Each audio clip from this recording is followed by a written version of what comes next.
आयशा। अस्सलाम वालेकुम आयशा। वालेकुम अस्सलाम। जी आयशा।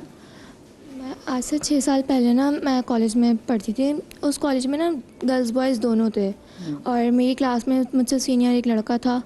अच्छा, ऐसा होता था कि मैं अपने क्लास में लेक्चर वगैरह ले रही हूँ तो वो क्लास के बाहर खड़े होकर मुझे देखना। कभी ऐसा हुआ कि ब्रेक हो गया तो आकर क्लास में बैठ जाना। मैं इन सब बातों से ना बहुत ज़्यादा घबराती थी। मुझे बहुत डर लगता था कि लोग देखेंगे वो क्या समझेंगे, अगर टीचर्स वगैरह देखेंगी वो क्या समझेंगी मेरे बारे में। खैर इस तरह ना वक्त गुजरता गया, साल हो गया, उसका कॉलेज ख़त्म हो गया। उसके बाद मतलब जब मेरा ऑफ होता था ना क्लास से तो मैं अपने घर जाने के लिए निकलती थी तो कभी कॉलेज के बाहर खड़े हो जाना, कभी स्टॉप पे खड़े हो जाना, मुझे देखते रहना, यहाँ तक कि मेरे घर तक मेरे पीछे पीछे आना। मैं इन सब बातों से बहुत ज़्यादा डर गई कि मतलब अगर मेरे घर में से किसी ने देख लिया वो क्या सोचेंगे। मैं बहुत ज़्यादा डरती कि लोग क्या बोलेंगे। इसी तरह एक दफ़ा मैं अपने दोस्तों के साथ ना कॉलेज से घर नहीं गई, उनके साथ ना बाहर आउटिंग पे चली गई। जब मैं वहाँ गई अपने दोस्तों के साथ तो वो वहाँ पर भी आ गया। वहाँ पर आने के बाद ना मतलब मुझे देखे जा रहा, मैंने थोड़ी हिम्मत करी। मेरे दोस्तों ने बोला जाके बात करो, इस तरह तो मामला बढ़ता रहेगा। मैंने उससे बोला कि क्या मसला है, तुम इस तरह मत करो। मतलब उस टाइम मेरी ना शादी होने वाली थी। Oh my God. कॉलेज ख़त्म होने वाला था और मेरी शादी होने वाली थी। तो मैंने कहा मतलब आगे ससुराल का भी मामला इस तरह करके मैंने उसको मना करा। तो आगे से उसने मुझसे कहा कि तुम वहाँ शादी मत करो, मैं तुम्हें ना पसंद करता हूँ, मैं तुमसे शादी करना चाहता हूँ। अच्छा, मुझे उसकी नेचर ना वैसे ही नहीं पसंद थी। इतने टाइम से मुझे तुम स्टॉक कर रहे हो और मेरे घर तक पहुँच रहे हो।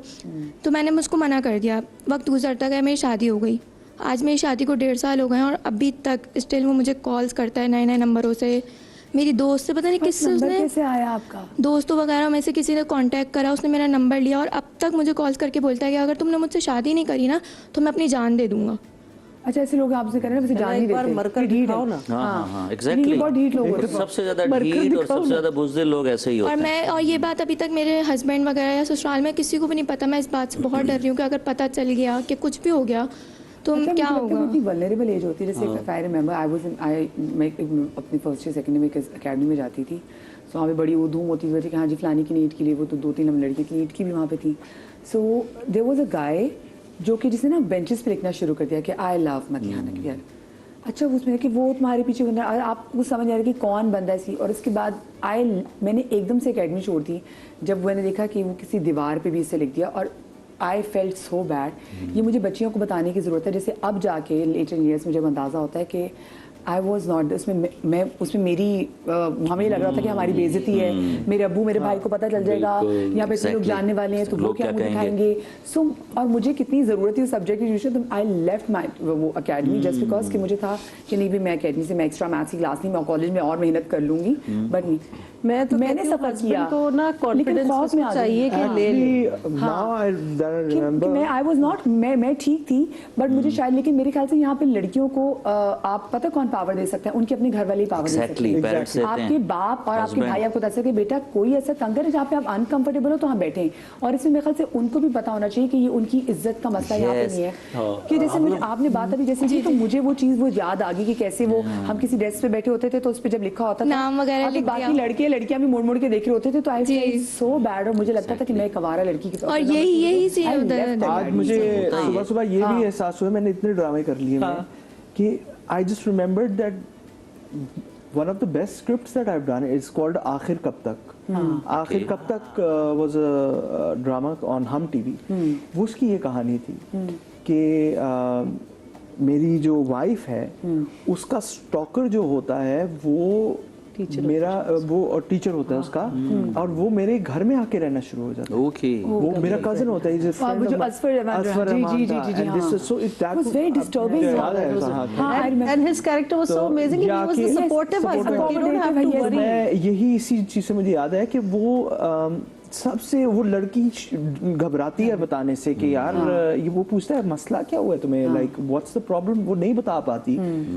सबसे पहले आपको you have to share it with your, और बहाने से किसी दिन बुला करना सारों कुछ खूब मारो। देखिए मैं सबसे पहले तो कहा गया भूत। इसको अगर मैं वर्ड दूं, जो बात कर रहे हैं हारून, इसको अगर मैं वर्ड दूं तो सबसे पहले इसको कहते हैं विक्टिम ब्लेमिंग। कभी भी जिसके साथ ज्यादती हो उसको कभी कुछ आप देखिए कितनी बड़ी, मतलब एक पढ़ा लिखा बंदा नूर मुकद्दम के जज साहब जो हैं वो क्या बिल्कुल ऐसे मतलब कभी भी ना वाहियात किस्म के विक्टिम को, remarks थे अगर इस विक्टिम लड़की के बारे में। आप तो उसका कॉन्फिडेंस उसको आप शेक में कर रहे हैं ना, माँ-बाप कल वो को तो बेड़ा होना गर्क है। कर रहे हैं आप। मर गई लड़की, हाँ आप जी। जस्टिफाई कर रहे हैं कातिल को। हाँ एक चीज तो मैं आप कुछ नहीं नहीं आप बात करें। देखिए, इन्होंने सबसे पहले तो मैं कह दूं कि मैं फ्री ऑफ कॉस्ट जो मुझसे हो सकेगा मेरे पास आए, मैं इनको हेल्प करूंगा। बिल्कुल बिल्कुल मेरे पास आए, जो मुझसे हो सकेगा मैं करूंगा, पहली बात। अब इनकी उस बात से जो इन्होंने पहले कहा कि मैं इसलिए चुप हो गई कि लोग क्या कहेंगे, हमारे यहाँ पे प्रॉब्लम ये होती है, हम सबसे पहले ये सोचते हैं लोग क्या कहेंगे, घर वाले क्या कहेंगे, दोस्त क्या कहेंगे। जब मामला बढ़ जाता है वो बात तो खुली जाती है ना, आज नहीं कल नहीं परसों।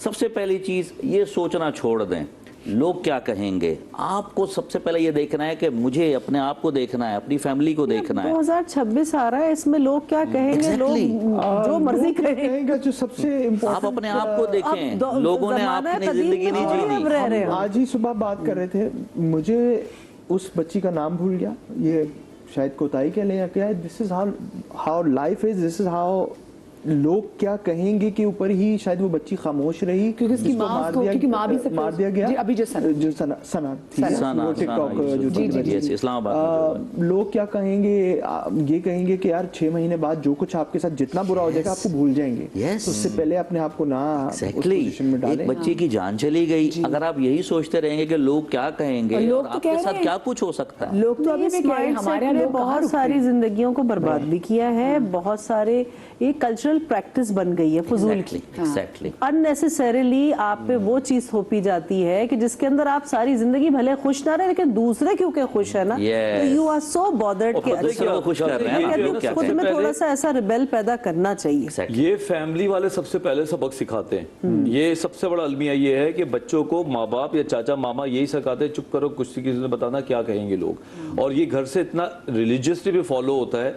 और जब ये ऐसे लोग बाहर निकलते हैं तो विक्टिम ब्लेमिंग तो यहाँ पे है ही फैशन कि अगर किसी लड़की को कोई लड़का छेड़ेगा तो भाई बोलेगा तुमने ये कुछ किया होगा, ठीक है ना, या चाहे कोई वो कब्र में चली गई तो कह रहे कि इसी की गलती है ना, बिल्कुल। और तुम बाहर क्यों गई? हाँ, और ये जो आपके साथ वाकया हुआ है, अगर इसमें भी एक माँ बाप का रोल ये हो कि बेटा रोजाना आप मुझे छोटी छोटी बातें घर आके बताओ, चाहे अच्छी बात हो चाहे बुरी बात हो, लेकिन तुम्हारी जब शेयर करने की आदत आपकी होगी तो आप छोटी छोटी बातें शेयर करते रहेंगे तो ये बबल बनेगा नहीं। ये बताएं, ये भी तो डर लगता है कि अगर आपने किसी बंदे को रिजेक्ट कर दिया तो यू नेवर नो अगला बंदा रिजेक्शन कैसा ले रहा है। कभी reject- अगर वो उनके साथ स्कूल में है, यू नेवर नो वो बैग में कोई ऐसी चीज लेकर आ जाए। मैं आपको बताता हूँ इसका जवाब और इसका टोटका। इसका टोटका सिंपल ये कि अगर स्टॉकर आपके पास हो, कभी आप उसको ब्रूटली नो ना बोले। ये जो तेजाब फेंकने वाले केसेस होते हैं ये वही होते हैं, आप कभी भी ना बोले। और आप में ये एबिलिटी होनी भी नहीं चाहिए कि आप लड़की बन के लड़का बन के सामने वाले पे लड़े। आप ग्राउंड बनाएं, जिस तरह अभी तुमने बात की कि घर पे जाके बताओ, घर से पुलिस को बताया जाए या कम्युनिटी को बताया जाए, खानदान को बताया जाए, और पीछे 4 लोग भी इकट्ठा जाके उसके ऊपर अटैक करें या डील करें। कि जैसे ये उनको बाय चांस पता लगा आप उसमें कसूरवार नहीं है। ऐसा ही है बिल्कुल। एक और एस्पेक्ट जो आई थिंक जो हम मिस आउट इस सारे के अंदर कर रहे हैं कि स्टॉकर के भी कोई खानदान है, स्टॉकर के इर्द गिर्द भी लोग हैं, उसके भी दोस्त हैं, फैमिलीज हैं। बिल्कुल आपने अपने इर्द गिर्द भी तो देखना है कि यार हम में से तो कोई नहीं कोई ऐसी हरकतें कर रहा है। हाँ, कि मेरा भाई ना किसी के लिए एक तो ऑपोजिट एंड देख रहे हैं कि हम सिर्फ विक्टिम के एंड से देख रहे हैं कि उसके इर्द गिर्द लोग नहीं देख रहे। भाई जो स्टॉकर है उसको भी आप, अगर आपके साथ कोई बैठा हुआ है तो उसको कहो भाई तू क्या कर रहा है, आपका अपना Exactly. दोस्त है, उसको कहो कि यार बहुत मैं अच्छी बात, कंप्लेन करूंगा, बहुत तू अच्छी पागल बात। हो गया। Yes, ये बड़ी अच्छी बात है। Very हमारे साथ good. कॉलर मौजूद है कराची से, अस्मा। अस्सलाम वालेकुम जी। वालेकुम अस्सलाम, कैसे हैं आप लोग? ठीक हैं? बिल्कुल ठीक, अल्लाह का शुक्र है जी। अस्मा जी क्या कहना चाहेंगी? अच्छा, आपने आज बहुत अच्छा टॉपिक छेड़ा हुआ है, बहुत ही अच्छा टॉपिक है ये। अच्छा, मैं छोटी सी अपनी कहानी बताऊंगी। जी, जी। तो मेरी शादी हुई तकरीबन 22 साल पहले की बात है। जी जी। मुझे फर्स्ट नाइट पता चला जो ना वो जो प्रॉपर मर्द नहीं है, जो अंदर है वो जिंदा। अच्छा, इसके बाद जो है मैंने सोचा कि यार मैंने क्या करना है, अपने वालिदैन को बताना कि नहीं बताना। मैंने अपने वालिदैन को नहीं बताया। मैंने 5 साल से जिंदगी गुजारी, लेकिन वो एक प्रॉपर बंदा नहीं था। वो इस तरह के लोग जो होते हैं वो प्रॉपर तरह सोचते ही नहीं है, इस पे शक, उस पे शक, इस पे शक। मेरे आखिर 5 साल बाद मैंने उससे डाइवोर्स ली। जब मेरे खानदान वालों को बताया वो बहुत मेरे पर नाराज हुए, तुम अपनी के साथ 5 साल कैसे गुजारे तुमने? आप ये कहते हैं मैंने डाइवोर्स के लिए, वो कह रहा मैं डाइवोर्स के लिए मैंने उसको खुला ली, लेकिन उसने उसके बाद से मेरी जिंदगी अजाब कर दी। मेरे पे तरह तरह के मुकदमे, अब तक मुकदमे 20 साल हो गए, मुकदमे मुकदमे मुकदमे, मेरे चमचे हैं, मेरे पर्दे हैं, इस तरह की छोटी छोटी चीजें को लेते होते हैं। अगर हम जीतते मुकदमे तो अगली जगह चला जाता है, अपील कर देता है, हाई कोर्ट में चला जाता है, तो मेरी जान नहीं छोड़ा। वो कहते हैं माफी मांगो या मुझसे दोबारा शादी करो। अब बताएं मैं क्या करूँ? वो आप कह रहे 20 साल हो गए आपकी खुला को, वो फिर भी ऐसे? जी मुसलसल मुकदमे मुकदमे मुकदमे।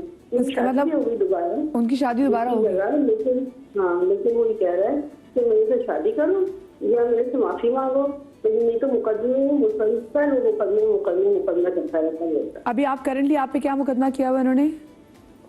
एक नहीं है, बहुत सारे हैं। एक मुकदमा नहीं है, बहुत सारे। लेकिन मुकदमा की जो नेचर है वो बताइए, वो क्या है? सेहत क्या है नेचर?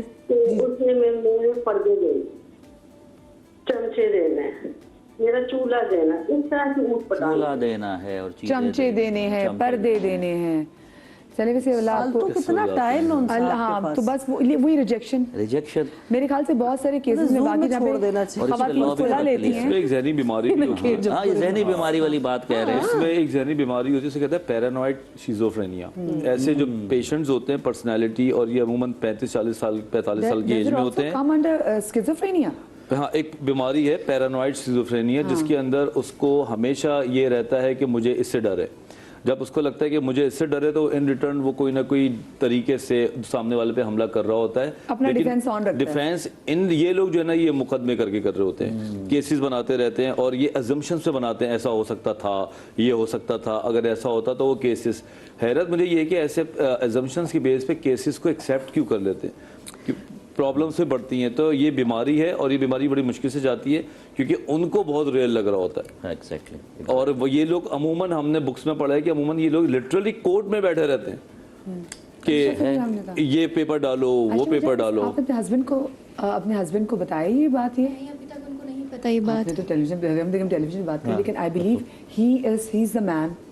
ये आपका गार्ड है, he is your guardian, he is your छत, he is the person who is. मुझे नहीं लगता वो सपोर्ट करेंगे।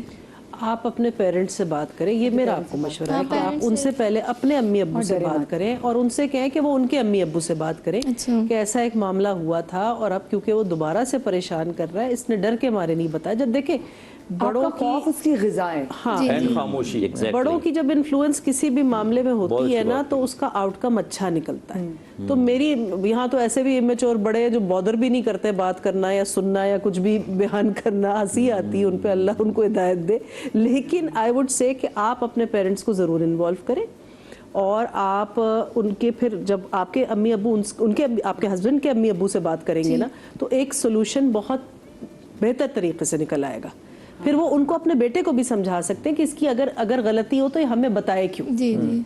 कॉन्फिडेंस में ले रही है तो इसका मतलब है कि परेशान है इस मामले से, तो बी सपोर्टिव। फिर वो उनको भी समझ में आ जाएगा। और आपकी जो आपने बात जो की ना, बहुत जबरदस्त बोली कि इनका खौफ जो है ना, वो उसकी ग़िज़ा है, उसको एक अनकॉन्शियसली मैसेज मिल रहा है कि आई कैन डू दैट, उसको मोटिवेशन मिल रही है, मजा आ रहा है। हाँ, कह रहा है ये तो कोई रिस्पॉन्ड नहीं कर रही है, तो और अगर ये दबंग बनकर आएंगी तो वो मजाल है कोई। या तो मेरी बहन डंडा उठाओ और एक दिन बुला लो, इतना मारो, इतना मैं तो कहता हूँ चली जाओ, एक दिन में ये मामला निपटा के आ जाएगी। मैं वो करूँ ड्रामे के सेट पे बुलाएं जो ताकि ड्रामे के सेट भी जेरी टॉप ड्रामे के अंदर भी कोई आ जाएगा। लेकिन मैं Behind the आपको scene कुछ अच्छा ऐसे बहुत सारे जो नाकाम आशिक एंड स्टॉकर्स होते हैं। अभी पिछले दिन मैं कोई वीडियो देख रही थी, मुझे मैं बात करी तो मुझे इतना खौफ आ रहा है कि this could be any of us, कि बिग डे है और दूल्हा बैठा हुआ है और वो जो लड़का है वो शादी में, उसने शादी में पहुंचा है और उसके दोस्त जो है वो बाकी बस्ते लटकाए हुए हैं, कॉलेज के वो लड़के हैं, बस्ते लटकाए हुए हैं और वीडियोस बना रहे हैं और उसको जाके लड़की के लिए गाना गा रहे हैं कि तू बेवफा फलाना समथिंग, और वो दुल्हा बैठा हुआ है, वो माइयों का वो मेहंदी का दुल्हा है। एंड जस्ट इमेजिन कि हम जब बात करें लोग क्या कहेंगे, तो इसमें लोग भी मौजूद हैं। अब वो बेचारी तो नहीं बनाई उन्होंने ऐसी सिचुएशन क्रिएट मैंने पिछले ड्रामे में शादी के स्टेज पे जाके फूलों को ठुड्डा मारा है और मैंने कहा ये शादी नहीं हो सकती। सर कोई आप तो नहीं थे वो जो वीडियो का बता रही है। हमने बट ऐसा ये जो आप जो ड्रामास में हम देखते हैं, ये समहाउ ऐसा नहीं कि वो रियलिटी बेस्ड होता है, रियलिटी बेस्ड होते हैं। जो लिखने वाला होता है उसने कहीं देखा होता है, वो कहीं ना कहीं चाह रहा होता है कि उसके हवाले से बात हो। Exactly. जो परफॉर्म भी कर रहा होता है ना, वो भी जो इतनी कन्विक्शन के साथ परफॉर्म कर रहा होता है क्योंकि उसने भी कहीं ना कहीं फील किया होता है, तो वो भी चाह रहा था कि आपके सामने ऐसी चीज़ें आ जाएं। अच्छा मुझे बताएं, जैसे आपने कहा कि हम इनको जो स्टॉकर्स होते हैं, हमें इनसे क्या कन्फ्रंट करना चाहिए हमें? तो अगर फर्ज करें कि मैं स्टॉक कर रहा है खवातीन में, चले मैं एक लाइट सी मिसाल ले लूँ, खवातीन में आप देख रहे हैं कि आपको आप फॉलो नहीं करे, जैसे मैं कहती हूँ अल्लाह फॉलो भी कर लिया करो, स्टोरियाँ सारी लिख लेती हूँ पगली, इतनी मोहब्बत है। तो कभी कभी मेरे दिल में सोचती, मैंने कहा हाय काश इतनी मोहब्बत मेरी मियाँ कोई मेरे से होती कि वो सबसे पहले मेरी स्टोरी देखने वाला था कि क्या कर रही है, कि आप how can you deal with them? देखो कुछ तो बहुत क्यूरियस होते हैं, उनकी पर्सनालिटी में होता है क्यूरियोसिटी, कौन क्या कर रहा है, और वो हार्मलेस भी होते हैं। तो एक अलग कैटेगरी है जो कि फैन लाइन है, चुप करके का। कुछ लोग होते हैं जो आपके बारे में बहुत फिक्रमंद होते हैं, क्या कर रहे हैं, कौन सा कमरा है, कैसा डेकोर किया हुआ है, सब कुछ है। स्टॉकर ये नहीं है, मैं बार बार ये बात ये कर रहा हूँ। ये आपकी फैन लाइन हो सकती है, कोई खामोश आपका फैन हो सकता है। स्टॉकर का मतलब ये है कि आपको पता चल गया है और आपको कोई परेशान कर रहा है, आपके अंदर अनकंफर्टेबल वाली फीलिंग्स आ रही है। मिसाल के तौर पर मैं आपको मैसेज किए जा रहा हूँ, नाम नहीं बता रहा, और आपको रोज ये मैसेज मिल रहा है, उसके बाद मैं नाम बता रहा हूँ तो आपको पता चल गया। लेकिन उसकी पास्ट ही कुछ जैसी चीज उठा के पहले तो ये लोग यही खेलते हैं, पहचाना नहीं पहचाना, 2 साल पीछे जाओ। अब बंदा इस तरह सामने वाले को एंशियस कर देता है, ये स्टॉकर्स होते हैं। और फिर वो आपके या तो आने वाले टाइम की पिक्चर दे दें या गुजरे वाले टाइम की पिक्चर दे दें, या कोई आपकी आज की एक्टिविटी की बात करें। और एआई भी, खुदा के लिए लड़कियों अपनी पेजेस एआई पे मत ट्रीट किया करो, because once is there it's gonna stay there forever, please. और फिर आपका उस पर कोई भी नहीं, आप जितनी भी एआई से अपनी चीजें करते हैं वो चली गई, बन जाती है। इसमें हल यही है, सोल्यूशन इसका ये नहीं है कि आप जाके लड़ें, चाहे लड़की हो चाहे लड़का हो। अगर मुझे कोई स्टॉक कर रहा होगा, मैं कभी जाके उसको नहीं लड़ूंगा, क्योंकि उसकी भी एक सैनिटी है, वो खराब में करूंगा, बेइज्जती करूंगा तो रिटर्न तो होगा। इसका हल यही है कि आप फ्रंट से हमला करने के बजाय प्लॉट तैयार करें और अपनी फैमिली को इन्वॉल्व करें। भाई अगर आप फैमिली को इन्वॉल्व नहीं करेंगे, ये मुजरिमाना खामोशी में आता है। ये सिर्फ खामोशी नहीं है, ये मुजरिमाना खामोशी कि आपका तो 30% खाता आपका है। उनको बर्दाश्त करना भी जुल्म है। आई बिलीव, क्योंकि मैं बस वक्त खत्म हो गया है, जितने बंदे मुझे देख रहे हैं, मेरी तो आप लोगों से इल्तिजा है कि अपने घर की खवातीन को आप ऐसे ही स्ट्रेंथन कर सकते हैं और वो किसी भी स्टॉकर की कभी किसी चीज़ों में नहीं आएंगी, ना ब्लैकमेलिंग में आएंगी, अगर आप उनके साथ खड़े हो। और स्टॉकर के लिए भी काफ़ी, जब वो देखते हैं ना कि घर के पीछे बंदे खड़े हैं, उसकी सब चीज़ें वहीं ख़त्म हो जाती हैं। बड़ा ज़रूरी है। आप सबका बहुत शुक्रिया। शाद रहिए, बाद रहिए, अल्लाह पाक आपको औलाद के गम से महफूज रखे। ज़िंदगी रही तो अगले हफ्ते मुलाकात होगी। अल्लाह हाफ़िज़।